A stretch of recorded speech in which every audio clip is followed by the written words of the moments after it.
तो चलिए इस पर गहराई से बात करते हैं। आज हमारे सामने हिंदी साहित्य के इतिहास से जुड़े कुछ बहुत ही दिलचस्प स्रोत हैं। और हमारा मकसद ये समझना है कि किसी भी साहित्य का इतिहास आखिर लिखा कैसे जाता है। सही बात है। क्योंकि ये सिर्फ तारीखों और नामों की एक लिस्ट तो है नहीं, ये एक पूरी कहानी है। बिल्कुल, एक कहानी भी है और एक बहस भी। हाँ, एक बहस के हम अपनी साहित्यिक विरासत को कैसे देखते आए हैं।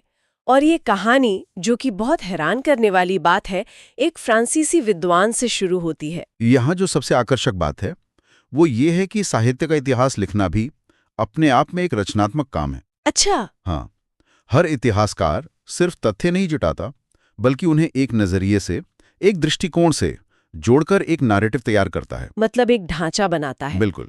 आज हम यही देखेंगे कि हिंदी साहित्य को समझने के ये ढांचे समय के साथ कैसे बदले और उन्होंने हमारी समझ को किस तरह से शेप किया। तो ठीक है, शुरुआत करते हैं सबसे पहले कदम से।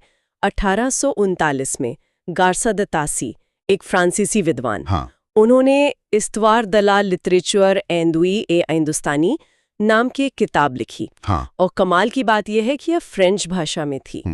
और उसमें कुल 738 कवियों का जिक्र था, पर हिंदी के सिर्फ 72 थे। बहुत कम। बहुत ही कम। ये तो ऐसा हुआ जैसे कोई हमारी पूरी फिल्म इंडस्ट्री की हिस्ट्री लिखे और उसमें सिर्फ कुछ ही एक्टर्स का नाम हो। सही कहा, लेकिन इसका महत्व संख्या में नहीं बल्कि शुरुआत करने में है। वो पहला कदम था, एक तरह से नींव का पत्थर। हाँ, इससे पहले किसी ने इस तरह से कवियों को एक जगह इकट्ठा करने का सोचा ही नहीं था। इसके बाद 1883 में शिव सिंह सेंगर ने शिव सिंह सरोज लिखी, और वो एक भारतीय विद्वान का पहला बड़ा प्रयास था। बिल्कुल, और उसमें कवियों की संख्या बढ़कर 1000 के पार हो गई। तो ये एक भारतीय नजरिए से किया गया बहुत जरूरी काम था। और फिर यहाँ से चीजें सच में दिलचस्प होने लगती हैं। 1889 में एक अंग्रेज अधिकारी जॉर्ज ग्रियर्सन की किताब आती है, the modern literature of Hindustan. हाँ। और कई स्रोत कहते हैं कि ये हिंदी साहित्य का पहला वास्तविक इतिहास ग्रंथ है। ऐसा क्यों? जब पहले से 2 किताबें थी तो इसे वास्तविक क्यों कहा गया? बहुत अच्छा सवाल है, क्योंकि ग्रियर्सन ने एक बहुत ही बड़ा और जरूरी काम किया जो पहले किसी ने नहीं किया था। क्या? काल क्रमानुसार वर्गीकरण, मतलब क्रोनोलॉजिकल ऑर्डर। अच्छा। इसे ऐसे समझिए कि ग्रियर्सन से पहले इतिहास एक फोन बुक की तरह था। नाम तो बहुत थे, पर कोई तरतीब, कोई ऑर्डर नहीं था। ग्रियर्सन ने पहली बार 952 कवियों को एक टाइमलाइन पर रखा और अचानक एक पूरी कहानी दिखने लगी कि कौन किससे पहले आया, किसने किसको प्रभावित किया होगा। एग्जैक्टली।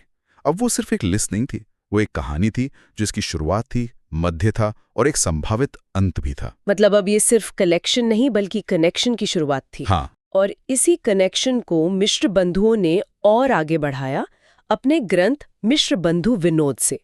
सुना है ये बहुत ही विशाल ग्रंथ था। विशाल तो था ही, पर उसकी सबसे दिलचस्प बात वो है जो आचार्य रामचंद्र शुक्ल ने उसके बारे में कही थी। क्या कहा था उन्होंने? उन्होंने उसे बड़ा भारी कविवृत्त संग्रह कहा। ये तो बहुत ही विनम्र तरीके से ये कहना हुआ कि भाई तुमने बस एक बहुत लंबी लिस्ट बना दी है, इसमें एनालिसिस कहाँ है? बिल्कुल। अकादमिक दुनिया की अपनी डिप्लोमेसी होती है। मिश्र बंधुओं का काम मेहनत भरा था, पर वो ज्यादातर क्या पर ही रोका रहा।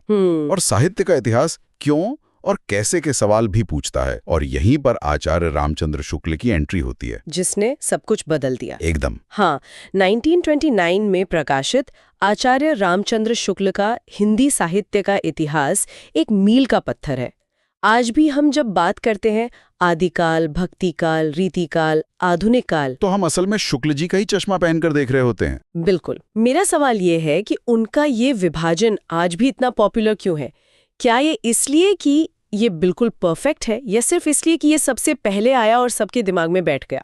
ये सिर्फ फर्स्ट मूवर एडवांटेज नहीं है। इसकी असली ताकत इसकी सिंप्लिसिटी और इसका लॉजिक है। अच्छा। शुक्ल जी से पहले इतिहास लिखना मतलब कवियों को गिनना था।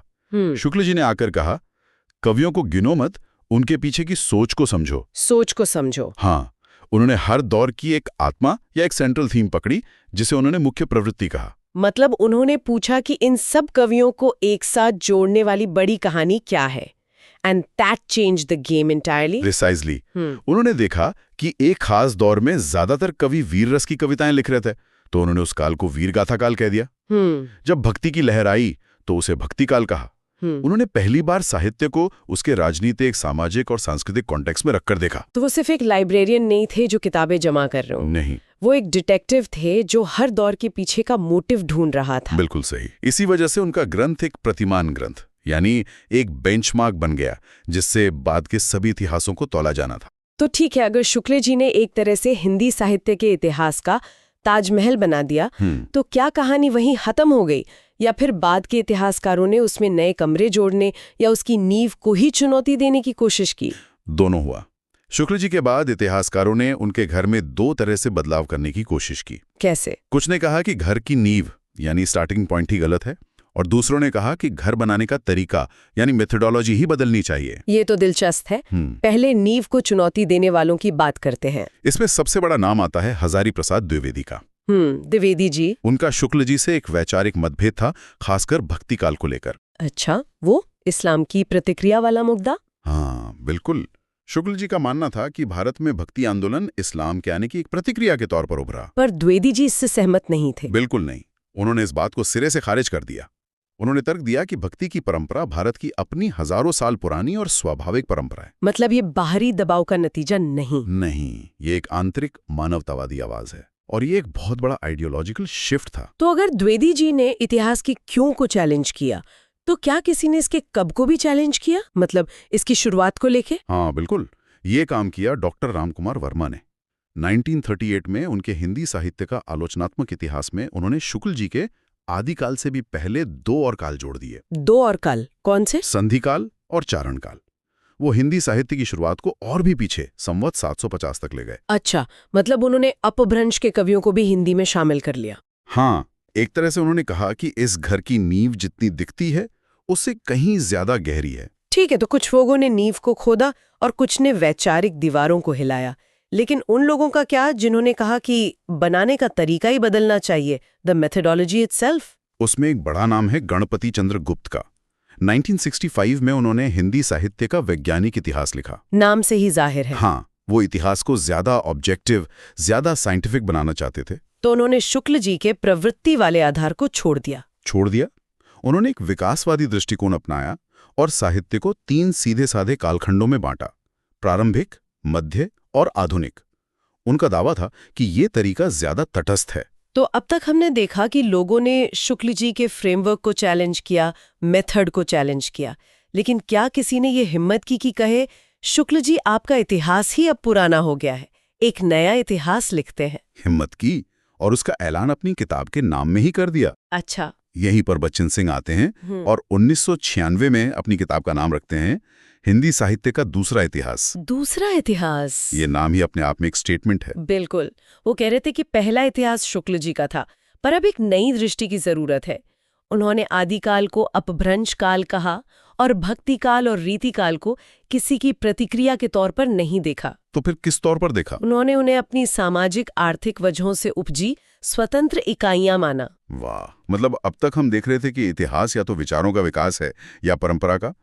बच्चन सिंह ने आके कहा कि यह समाज और अर्थव्यवस्था का भी आईना है। सही। लेकिन इस पूरी बहस में एक और नाम आता है जो इन सबसे अलग सोच रहा था। रामस्वरूप चतुर्वेदी। उनका ग्रंथ है हिंदी साहित्य और संवेदना का विकास, और ये पूरी बातचीत को एक नए लेवल पर ले जाता है। चतुर्वेदी ने इतिहास लिखने का आधार ही बदल दिया। एक मिनट, संवेदना, सेंसिबिलिटी, ये तो बड़ा सब्जेक्टिव शब्द है। मतलब क्या इतिहास लिखने का कोई ऑब्जेक्टिव तरीका नहीं है? क्या हम ये कह रहे हैं कि इतिहास बस इस बात पर निर्भर करता है कि इतिहासकार कैसा महसूस कर रहा है? नहीं, ये उससे कहीं ज्यादा गहरा है। तो फिर क्या मतलब है इसका? चतुर्वेदी का तर्क था कि साहित्य हवा में नहीं बनता, वो समाज की संवेदना से बनता है और उसे बनाता भी है। उन्होंने मूल्यांकन के लिए साहित्य और पाठक के बीच के रिश्ते को आधार बनाया। अच्छा। उन्होंने पूछा, भक्ति काल में जो भक्ति थी वो सिर्फ एक धार्मिक मूवमेंट नहीं, बल्कि उस दौर की एक कलेक्टिव फीलिंग थी। रीतिकाल में जो श्रृंगार था वो सिर्फ कविता का विषय नहीं, बल्कि उस युग की सेंसिबिलिटी थी। उनका अप्रोच इतिहास को लेखक की टेबल से उठाकर पाठक के दिल में रख देता है। Wow, so it's a history of how literature felt over time, not just what was written. Precisely. वो सिर्फ ये नहीं देख रहे थे कि क्या लिखा गया, बल्कि ये भी देख रहे थे कि उसे कैसे महसूस किया गया और उसका पीढ़ियों पर क्या असर हुआ। और इसीलिए शायद इन्होंने आधुनिक काल का इतना ललित विश्लेषण किया। हाँ बिल्कुल, भारतेंदु योग, द्विवेदी योग, छायावाद से लेकर 2000 के बाद के समय के लिए विचार संचार काल तक वो हर दौर की बदलती हुई नब्ज को पकड़ रहे थे। तो इन सब का मतलब क्या निकलता है? मतलब ये कि हिंदी साहित्य का इतिहास कोई एक स्थिर पत्थर पर लिखी हुई कहानी नहीं है। बिल्कुल नहीं। ये एक जीवित बहस है, एक संवाद है जो लगभग 150 सालों से चल रहा है। ये यात्रा गारसा दत्तासी की एक लिस्ट से शुरू हुई, ग्रियर्सन के टाइमलाइन तक पहुंची, शुक्ल जी के विश्लेषण से एक शिखर पर पहुंची, और फिर द्विवेदी जी की परंपरा की खोज, बच्चन सिंह के नए इतिहास और चतुर्वेदी की संवेदना जैसे नए विचारों तक विकसित हुई। हर इतिहासकार अपने समय के सवालों और नजरियों से अतीत को देखता है। सही कहा। इसलिए हर नया इतिहास ग्रंथ सिर्फ पुराने में कुछ जोड़ना नहीं होता, बल्कि अतीत को देखने का एक नया चश्मा पेश करता है। और ये एक बहुत ही जरूरी सवाल खड़ा करता है। रामस्वरूप चतुर्वेदी ने 2000 के बाद के समय को विचार संचार काल कहा था। शायद इंटरनेट और मीडिया के उभार को देखते हुए। हाँ, आज हम उस दौर से भी 2 दशक आगे आ चुके हैं। हम आज AI, सोशल मीडिया और OTT प्लेटफॉर्म्स के युग में जी रहे हैं। बिल्कुल। तो सोचने वाली बात यह है कि अगर आज हमें हिंदी साहित्य का एक नया इतिहास लिखना हो, तो हमारी पीढ़ी की संवेदना क्या होगी? हाँ, हम इस युग को क्या नाम देंगे और इसकी मुख्य प्रवृत्ति किसे मानेंगे? क्या ये डिजिटल युग होगा, एल्गोरिदम काल होगा या कुछ और? ये एक ऐसा सवाल है जो हर पाठक और लेखक को सोचना चाहिए। क्योंकि इतिहास कभी खत्म नहीं होता, उसे बस अगली पीढ़ी के लिखे जाने का इंतजार होता है।